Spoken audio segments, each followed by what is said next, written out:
Hi class.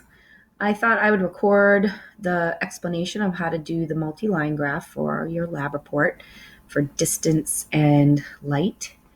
So we would start off with your lab report here. You should have the introduction, purpose, background information. You've already done the procedure, and then your data table. And so you all should have data that looks similar to this. This is just an example.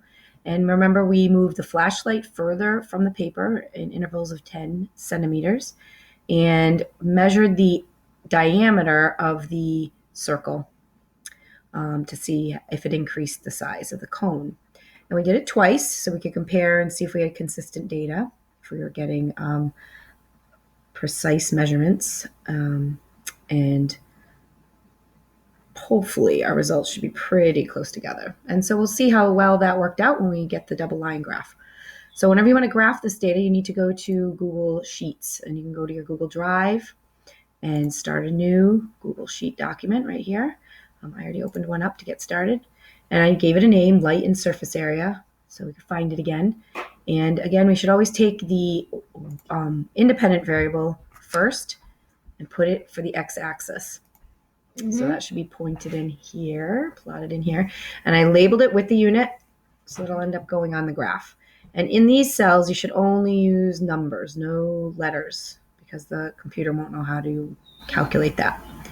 And then we have trial 1 and trial 2. So you can simply, instead of recopying it, you can just highlight it and copy it and paste it and place it into the data table. So if you go here, you right click and you can paste. I would hit paste special, values only, because then you're going to have, weird formatting in the highlighted cells and all that if you don't do that. Now notice when it did it, for some reason it always skips this box. So we need to get rid of that so everything matches up. So right click on that box and delete the cell. Just shift up. There you go. Now it's all in the right spot. All right, we're going to do the same thing with trial 2's data. Copy. Paste it into here. Paste special again, values only. Delete that cell. If you can figure out how to do that better than me, let me know. All right, now I've got all the information we need to make the graph, but you have to highlight it so the program knows what you want to make the graph of. And go over to this little box here where it says Insert Chart. Select that before we lose power. All right, chart types. Again, when you click on this tab, make sure these boxes are not checked off. And we're looking at a change in distance, the area as we increase the distance gradually. So we want a line graph, not a bar graph. And probably our data is not that precise. We don't need to connect the dots. We'll just do a smooth line graph like this. All right, you can kind of look over here and see if it looks like it's about right. The X and the Y axis are in the right spots. Trial 1 and trial 2 show up and they're labeled clearly. All right, and we can add the labels in a second. So that looks pretty good. So I'm going to now customize it because I don't have the right headings and labels. So click this tab. All right, now right here, the first thing you see is the title. I don't like that title. We need to probably label it similar to what our lab report is labeled. So maybe light, distance, and surface area. I think it's a good one. Then once you click off of it, it'll put it on the graph. The legend is this. So trial 1 and trial 2 seem okay. I like it out there. You could change where the legend is located, but I think that gets it kind of, I don't know, messy looking. You can put it wherever you want, whatever you think looks the best, but I like mine out there. All right, you can change the font and the colors, but remember you're going to print it, and it's your ink if you do it at home. And if you do it at school, it's only going to be black and white anyway.